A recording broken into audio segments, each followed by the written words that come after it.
What's up? You're looking good today. Did you do something new with your... Let's talk about Sick. I think I may finally break. I've lost my mind and I don't mean to scare the people who I let inside, but now... Sick is a song, it's one of the songs that I've had done for the longest time. And I just didn't release it. We're talking like a year and a half or so at this point.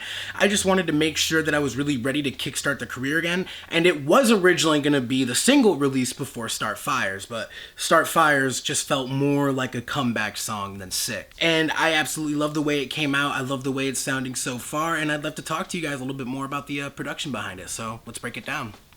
So the first thing that obviously plays is this swirly stage Mark II synth that I went ahead and put a bit crusher on. Like I said, the bit crusher kind of follows a lot of this EP, this project. Even if it's more subtle, it's typically threaded in every single song, just to kind of give it that certain sound. Like there are certain EPs where it was like, I want the instrument to be like a glockenspiel light in the back, and sometimes you might not even be able to tell that it's the glockenspiel, but it's like the subtle sub thought that kind of brings it all together, right? So here's what that sounds like.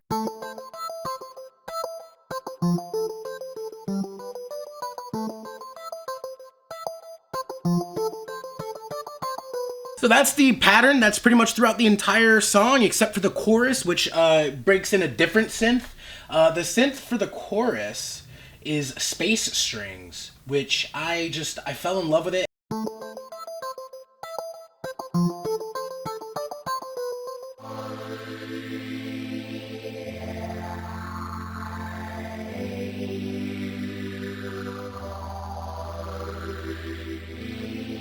This part is supposed to just really make you feel kind of sucked in. Like I really wanted to get atmospherical with it. So that plus the vocoders that I put on with the vocals, it's just supposed to make you feel really kind of surrounded by it all. Can you hear me? I'm screaming out.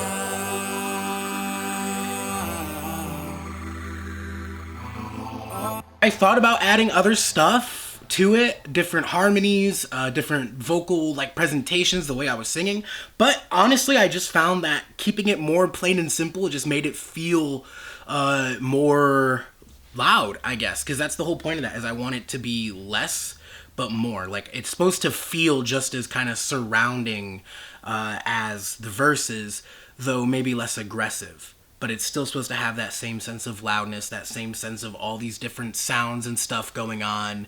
That's why there's so many different notes, so many different vocoder harmonies and stuff like that.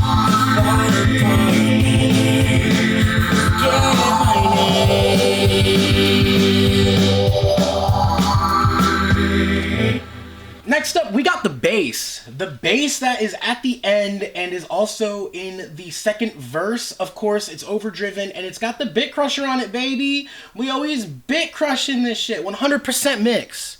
That's a 100% mix on the bit crush. I probably would EQ it different now.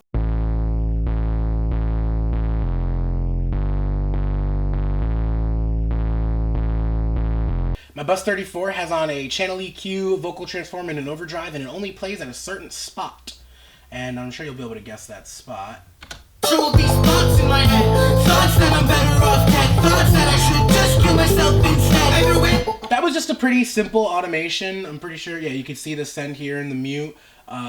Just a very simple automation that I threw on all the vocals there. I think that also kind of helps. It adds just such a distorted feeling to what is supposed to be thoughts, right? The entire song is centered around thoughts. It's a recurring phrase in the chorus. It's said in the verse. Jeez, what a nice stutter there.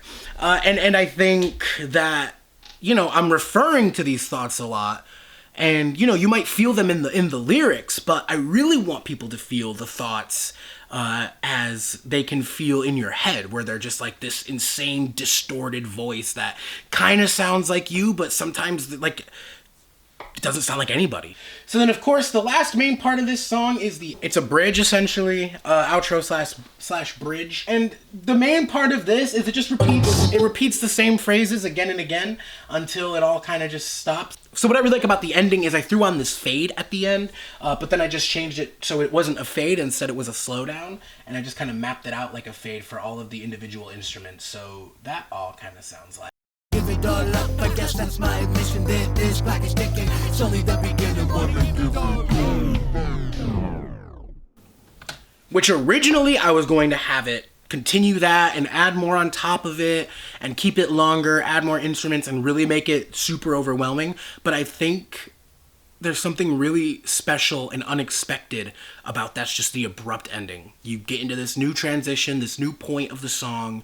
It sounds different. That deep voice is back. It's very heavy. Like it sounds like it's preparing to be like this outro, but then it's just done. It just dies off real quick. And I think that's another really exciting part of the song. That does it for breaking it down. Sick. I'm back now. This is the end of the video. If you guys are done, you know, that's fine. Bye. Have a good one. I'm gonna talk to the people who stay. I was back-to-back sick, like puking and just fucking sick. I'm sorry, but we back. And we're ready to do this. Thank you for your patience. Thank you for the support on 6 so far, by the way. This has been insane, and I have absolutely been loving this this journey, pushing my music, you know, properly for the first time and just discovering how that's all done. So thank you for joining me on this journey. I hope you enjoyed the video. If you do, comment, like, subscribe, all that cliche shit, bro. I'm hitting it like crazy because I'm trying to grow. And I will see you guys next time. Love you, and I appreciate you being here. Peace.